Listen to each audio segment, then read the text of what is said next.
I'm back after a long hiatus, I know.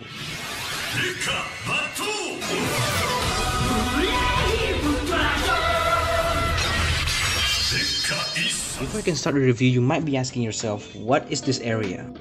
You might be asking yourself, what is this area in my house? Well, if you have watched my Gundam Dynames review, which was way back when, I'll post the link in the description. You may have known that this actually is an area of my house, which my studio is actually kind of being used at the moment. So for the meantime, I am using this background, so forgive the stains on the floor here. And the blue background, if you like it, let me know, because this is the only place available in the next few weeks.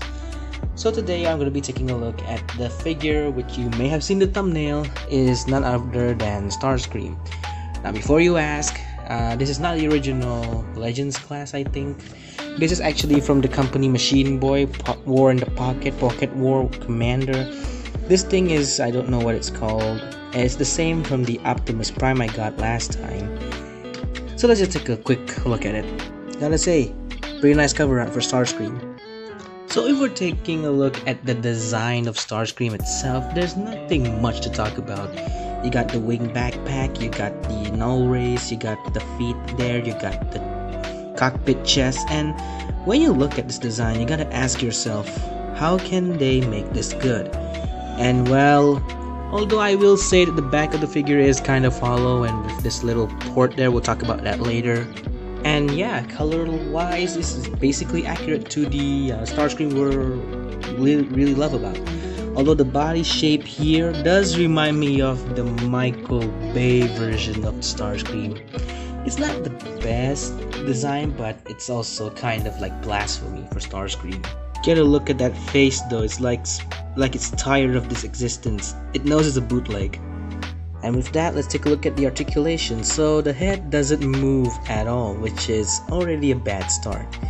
The arms here are connected to a ball joint, so they do whatever a ball joint does, can rotate, although it's hindered by the backpack. They can move out about that much. The null rays are on pegs, which you can remove and plug them into the hands. But it's blasphemy, it's not worth it, just put them back there. Like I said, they can rotate. The arms are connected to a ball joint, as obviously seen, so they can bend at that point 90 degrees, and they can rotate to your liking. Waist does not move whatsoever. The hips here, they're on a ball joint, so they move forwards about that much, which is pretty nice. Backwards about that much, also nice. Now the funny thing is that unlike Optimus Prime, or should we say the bootleg of Optimus Prime, which this guy is here, the bend at the knee is not a ball joint, it's actually a hinge or a peg, whatever you want to call it. It's much more solid and actually tight, so it bends about 90 degrees, which is okay. The feet here, they move down due to transformation. They can move up and down slightly, but no pivots to speak of, so yeah, they can spread, why not? And with that, this thing can move back and forth. This doesn't want to plug in. Now, I will address the issues. So it should be obvious the issues are the head and the waist not rotating, but these parts of the arms here will pop out. Once you want to put them down, they will always unpeg. And this part here, it's not the strongest hinge. If there was a peg to connect to the hole here, that would make it much more solid. But overall, when we're talking about this kind of figure, please stand, it's far from the worst. I mean, you can do it in this pose, but the head won't rotate, so that's a bit of a limitation. For size comparisons, here he is next to the entry grade Ultraman Zero, and of course MASH Kyrielight Petitrits. Here he is next to the high grade RX-78-2 Gundam Revive. And finally next to Optimus Prime, and these two should not be in scale if I were to remember correctly. Transformation time! To transform this guy is kinda simple. All you gotta do is just flip the nose cone of the jet completely like so.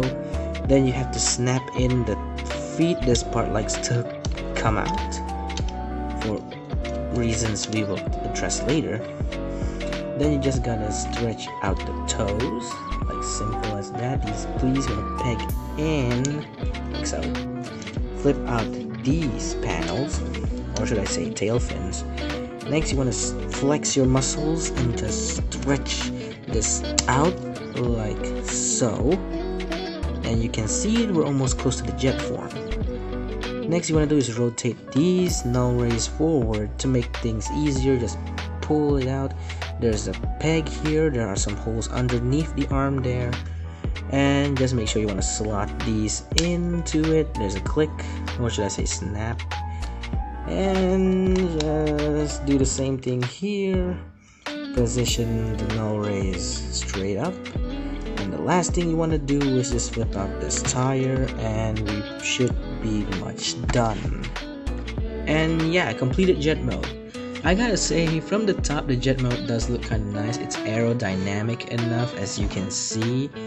Sure, the tire kind of works, but when you compare this to the original, it will look a bit weird.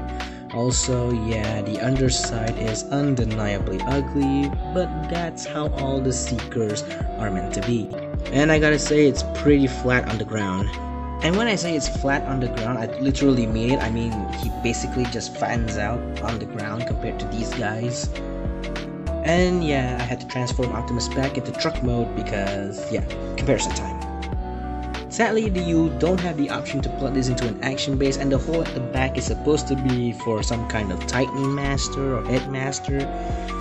But being what it is, you can't put this on the action base. You can still see a head there. The only option you have is to whoosh it around like a 5-year-old.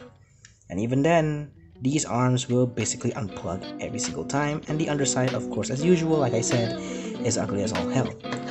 So yeah, that was my review of the Pocket Wars Commander Starscream bootleg. This is nice, fitting into frame. There we go, by Machine Boy. Now, should you buy this? No, I can't really recommend this because it is, first of all, it's bootleg, and second of all, it is just a basic transformer. No waist swivel, no head rotation. I would highly suggest you stay away from it if you want some good articulation. But if you like this kind of design and you like Starscream and you just want to complete your Starscream shrine, whatever that means, then go ahead and pick this up. I'll see you guys in the next review, hopefully a good one.